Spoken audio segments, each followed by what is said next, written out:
I know you're weary. I know you're tired. But here I have a word for you. It's literally one word. It's suddenly. Suddenly, all things are going to start to work together for the good of those who love the Lord and are called according to His purpose. Suddenly, you're going to get this revelation of God's purpose in your life, and you're going to be able to walk in it like you never questioned it before. Suddenly, God is going to be able to download those ideas and those ideas and that business plan into your heart. All of a sudden it's going to come on paper, and you're going to be able to move in that project that God has been placing on your heart. Suddenly God is going to be able to download into you the forgiveness that you need to provide for the other people, and so that you can change and you can grow. Suddenly you're going to be able to create the abundance through the wisdom that God has given you,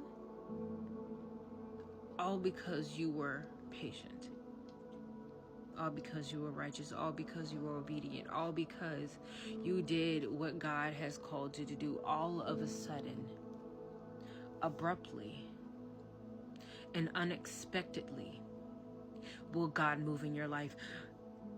Unexpectedly, abruptly, and suddenly will God be able to move in your life.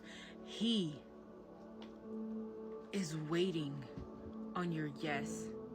He is waiting on your right now. Because what Joshua did, Joshua was so obedient, and it was so forthcoming to allow God to use him for the glory of him, of God, through the Israelites, to show the Israelites who God was truly. God said, I'm a give the Hittites and the Jebusites and the Jebusites and all the kings that had came together. I was just reading it. Where was it? The Perizzites, the Hittites, the Amorites, the Jebusites, the Hivites, all into his hand. And this was another occurrence. It wasn't the first one. If you're reading through Joshua, it wasn't the first one.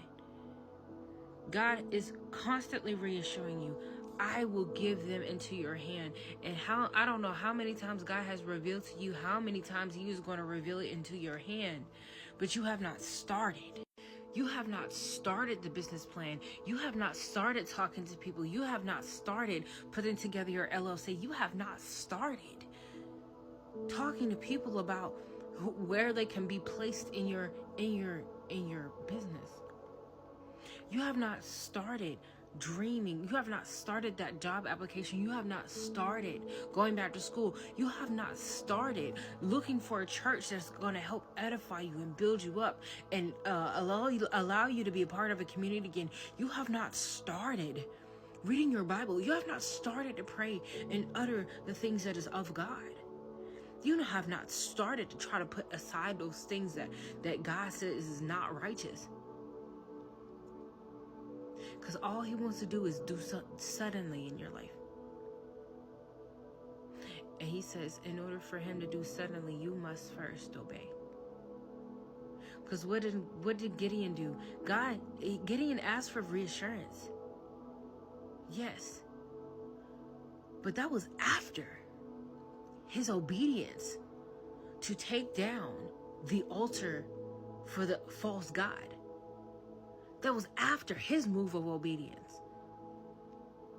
And then he asked God for reassurance of, hey, look, are you really going to give them unto my hand? Yeah, but you got to move. How many of y'all have not even taken the first step? How many of y'all are still constantly doubting God about what's going to happen and constantly asking God for reassurance when he's already given it to you?